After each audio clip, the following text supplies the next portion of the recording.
అందరికీ నమస్తే తెలంగాణ ప్రజలారా. రేవంత్ అన్న ఎక్కడి నుంచి అయితే పాదయాత్ర చేసిండో వనదేవతల గిరిజన బిడ్డలైనటువంటి వనదేవతల దగ్గరకు వచ్చి ఇక్కడ శపథం చేసిండు.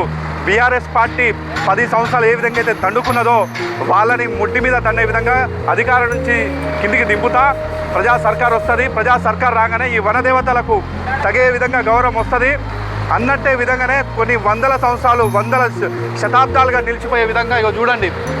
అప్పట్లో మనం చూసినాం తిరుపతి వెంకన్న స్వామి, అదేవిధంగా లక్ష్మీ నరసింహస్వామి. కానీ గిరిజన దేవతలకు 100 సంవత్సరాలు చెక్కు చెదరకుండా రాతి శిల్పాలతోటి పెద్ద పెద్ద తోరణాలు.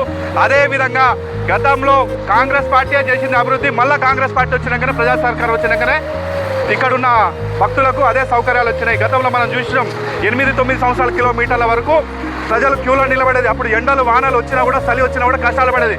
కానీ ప్రజా సర్కార్ వచ్చిన తర్వాత భక్తులకు ఎలాంటి ఇబ్బందులు కావద్దని చెప్పేసి పెద్ద పెద్ద 100 ఫీట్స్ రోడ్లు, అదేవిధంగా ఈ షెడ్లు నిర్మించి వాళ్ళు ఎన్ని గంటల సేపైనా నిలబడ్డా కూడా వాళ్ళకి తగిన సౌకర్యం ఉండాలి, ఎండ కొట్టొద్దు వాన కొట్టొద్దని భక్తులు ఆనందంగా వచ్చి దర్శనం చేసుకోవాలని చెప్పేసి గొప్ప సంకల్పంతో ఆ రోజు రేవంత్ అన్న సర్కారు రాగానే ఏదైతే చేస్తున్నదో మాట మీద నిలబడి ఇవాళ 100% చూడండి, ఎక్కడైనా ప్రపంచంలోనే అతిపెద్ద ఏషియాలోనే అతిపెద్ద జాతర అయిన వనదేవతలకు తగిన గౌరవం వచ్చే విధంగా రేవంత్ అన్న సర్కార్ చేపట్టింది.